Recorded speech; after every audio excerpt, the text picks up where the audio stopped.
Toward the end of 2018, the global financial markets were in a steep funk.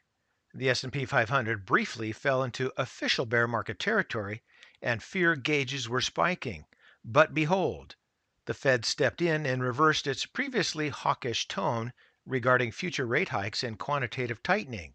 Since then, the S&P 500 recently hit record highs and mainstream investors, the dumb money, think everything is awesome. So let's take a look at what the smart money is doing.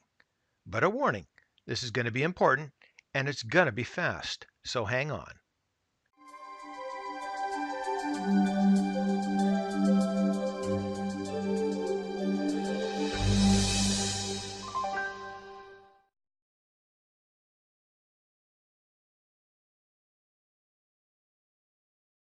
Something unusual happened in the equity market's volatility complex, specifically the VIX, also known as the fear factor. It's collapsed at its fastest pace in history, from over 30 to near 10.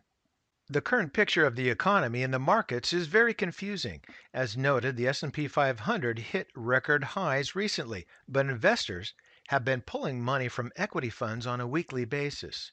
We also had the biggest drop year to date and the biggest 17-week collapse in risk since records began, and those records date back to about the late 1980s. As a result of the Fed's U-turn regarding future rate hikes, etc., and the resulting stock market surge, investors have once again become very complacent. This is a big reason for the concern because the VIX also hit similar low levels before the last two volatility spikes. These volatility spikes coincided with the stock market plunges in January 2018 and late 2018.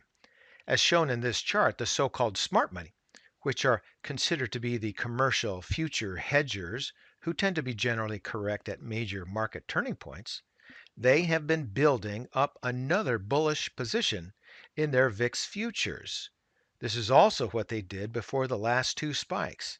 At the same time, the so-called dumb money, who are the large traders who tend to be wrong at major turning points, have built up large short positions like they did before the last two spikes. And you can see the opposing positions of the smart money and the dumb money toward the bottom of this chart here. The warning about the investor complacency is also indicated by this chart from Sentiment Trader, which shows the dumb money confidence index.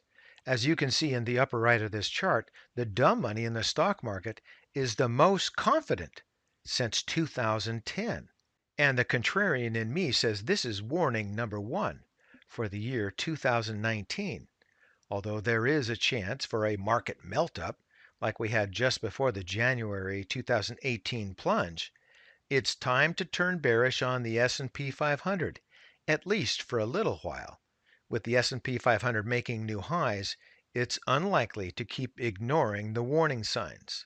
Understand that I'm not looking for a stock market crash, but review your portfolio soon and make any appropriate preparations. For today, that's ChewDog Charts. Thank you.